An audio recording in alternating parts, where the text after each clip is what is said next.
नमस्कार दोस्तों, ईश्वर सदैव आपका भला करे और आपकी झोलियाँ ईश्वर के आशीर्वाद से हमेशा भरी रहे। तो दोस्तों आज बात करेंगे कि चरणामृत और पंचामृत। जैसे कि आप मंदिर में जाते हैं और वहाँ पे पुजारी आपको चरणामृत देते हैं और कथा व्रत त्योहारों में आप पंचामृत बनाते, तो क्या अंतर होता है इनका, क्या कथा है इनके पीछे की, वो सब कुछ हम इस वीडियो के माध्यम से जानेंगे।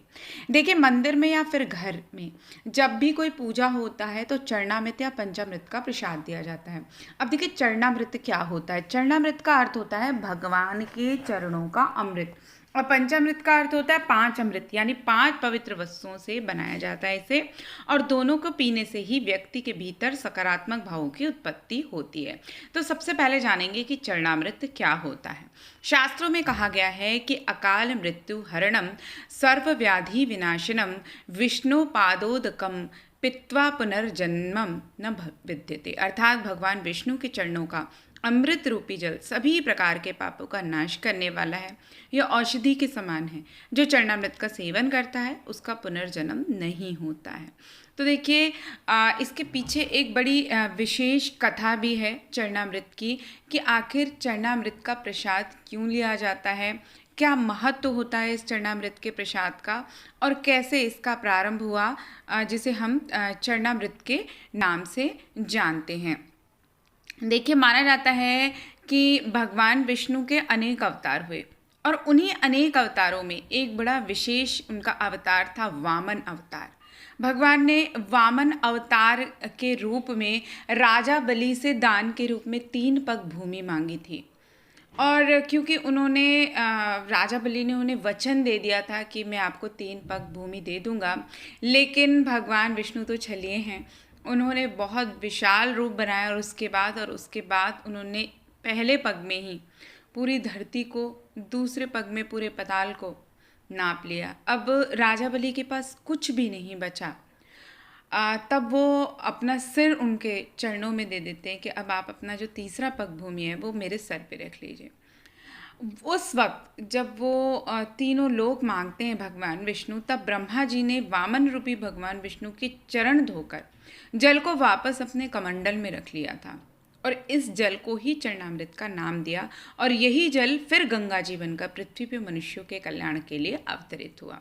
यहाँ तक कि रामायण में भी केवट प्रसंग में भी चरणामृत का महत्व बताया गया है। जब केवट भगवान श्री राम के चरणों को धोकर उस जल को चरणामृत रूप में ग्रहण करता है और परिवार, कुल तथा पितरों को भव पार करवा देता है, तो इसी वजह से माना जाता है कि चरणामृत को जो भी श्रद्धालु जन होते हैं पूरी भक्ति से, पूरी श्रद्धा के साथ, समर्पण के साथ उसको ग्रहण करते हैं।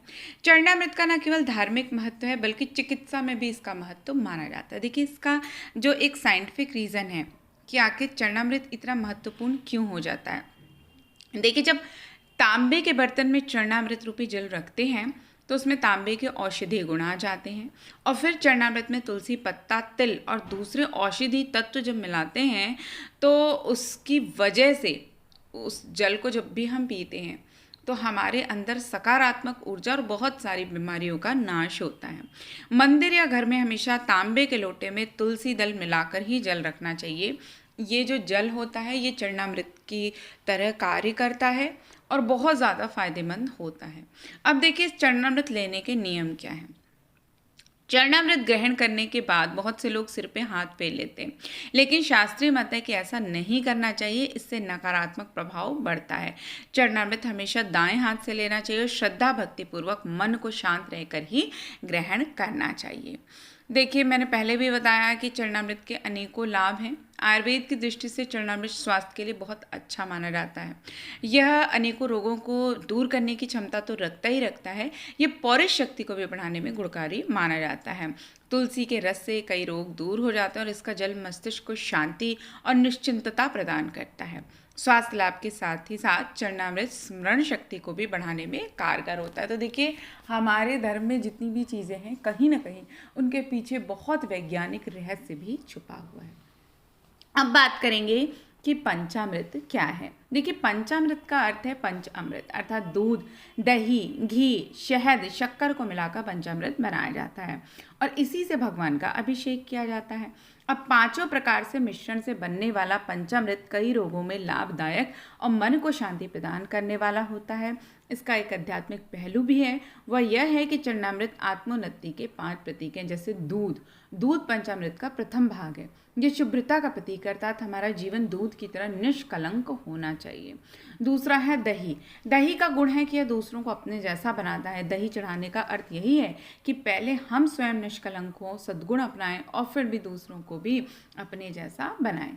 तीसरा जो इसमें विशेष पदार्थ होता है वो होता है घी। घी स्निग्धता और स्नेह का प्रतीक है। सभी को हमारे स्नेहयुक्त बंधन में बंधे हों या सबसे हमारे स्नेहयुक्त संबंध हो, इस भावना के साथ हम घी इसमें चढ़ाते हैं। इसके अलावा शहद, शहद मीठा होने के साथ ही शक्तिशाली भी होता है। निर्बल व्यक्ति जीवन में कुछ नहीं कर सकता, तन और मन से शक्तिशाली व्यक्ति ही सफलता प्राप्त कर सकता है, इसलिए शहद इसमें मिलाया जाता है। और इसमें पांचवा पदार्थ मिलाया जाता है शक्कर। शक्कर का गुण है मिठास। शक्कर चढ़ाने का अर्थ है जीवन में मिठास घोलें। मीठा बोलना सभी को अच्छा लगता है, इससे ही हमारा मधुर व्यवहार बनता है। तो देखिए पंचामृत का जो विशेष लाभ है, माना जाता है कि पंचामृत का सेवन करने से शरीर पुष्ट और रोगमुक्त होता है।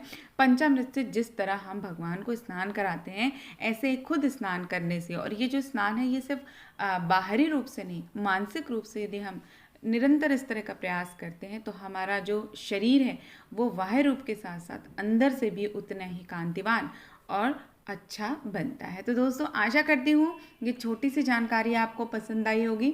ऐसे ही रोचक जानकारियों के लिए कृपया आप हमारे चैनल को लाइक करें, सब्सक्राइब करें और शेयर करना ना भूलें। तो फिर मिलते हैं, तब तक के लिए नमस्कार।